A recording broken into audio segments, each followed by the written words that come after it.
નમસ્કાર મિત્રો, સ્વાગત છે તમારું આપણી આ યુટ્યુબ ચેનલમાં જેનું નામ છે ગુજરાતી જીકેની જમાવટ.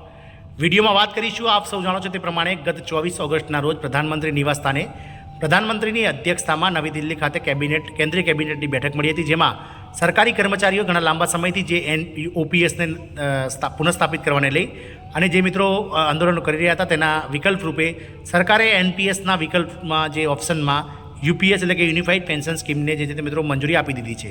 હવે આ મંજૂરી બાદ સરકારી કર્મચારીઓ જે છે તે મિત્રો 1 જુલાઈ 2024થી જે સરકાર દ્વારા મોંઘવારી ભથ્થામાં વધારો કરવાનો છે 3%, તેને લઈ અને સરકાર સામે આતુરતાથી રાહ જોઈને બેઠા છે.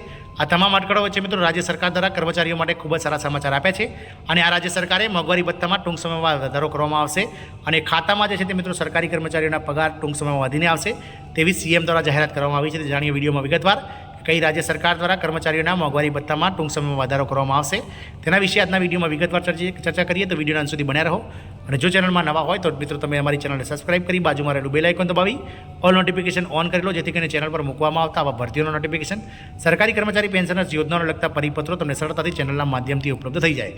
તો મિત્રો કર્મચારીઓ માટે ખૂબ જ સારા સમાચાર છે. મોંઘવારી ભથ્થું ટૂંક સમયમાં વધશે, ખાતામાં પગાર વધીને આવશે, આવી સીએમએ ખાતરી આપી છે. વાત કરીએ મિત્રો, સીએમ પુષ્કરસિંહ ધામીએ ફેડરેશનને ખાતરી આપી હતી કે કોર્પોરેશનના કર્મચારીઓને સમયસર ડીએ ચૂકવવામાં આવશે અને તેની ખાતરી કરવામાં આવશે.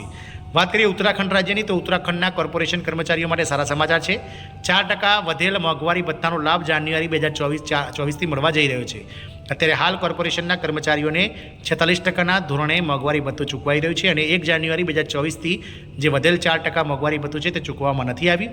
આથી સરકારે 4% વધેલા મોંઘવારી ભથ્થાનો લાભ જાન્યુઆરીથી મળવા જઈ રહ્યો છે તેવી વાત કરી છે. મુખ્યમંત્રી પુષ્કરસિંહ ધામીએ જાહેર સાહસ વિભાગના સચિવને ટૂંક સમયમાં વધેલા ડીએની ખાતરી કરવા સૂચના આપી છે. હકીકતમાં આજે બુધવારે સીએમ પુષ્કર ધામીએ સચિવાલયમાં સ્ટેટ કોર્પોરેશન એમ્પ્લોઈઝ ફેડરેશનના એક પ્રતિનિધિ મંડળ સાથે મુલાકાત કરી હતી. આ દરમિયાન ફેડરેશનના પ્રમુખ સૂર્યપ્રકાશ રાણકોટીએ જાન્યુઆરી 2024થી કોર્પોરેશનના કર્મચારીઓના મોંઘવારી ભથ્થા ડીએમાં વધારો કરવાની માંગ કરી હતી. આ ઉપરાંત અન્ય અનેક માંગણીઓ પણ મુખ્યમંત્રી સમક્ષ મૂકવામાં આવી હતી.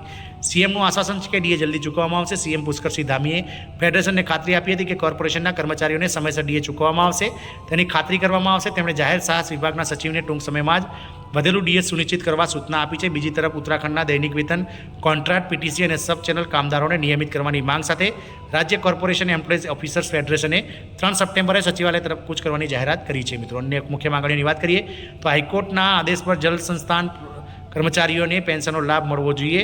GMVNમાં એસીપી અને સ્ટાફિંગ પેટર્નના લાભો લાગુ થવા જોઈએ. 1 મે 2022 પછી મૃત્યુ પામેલા લોકોના આશ્રિતોને રોડવેઝમાં પણ નિયમિત પૂરી સેવા પાડવી જોઈએ.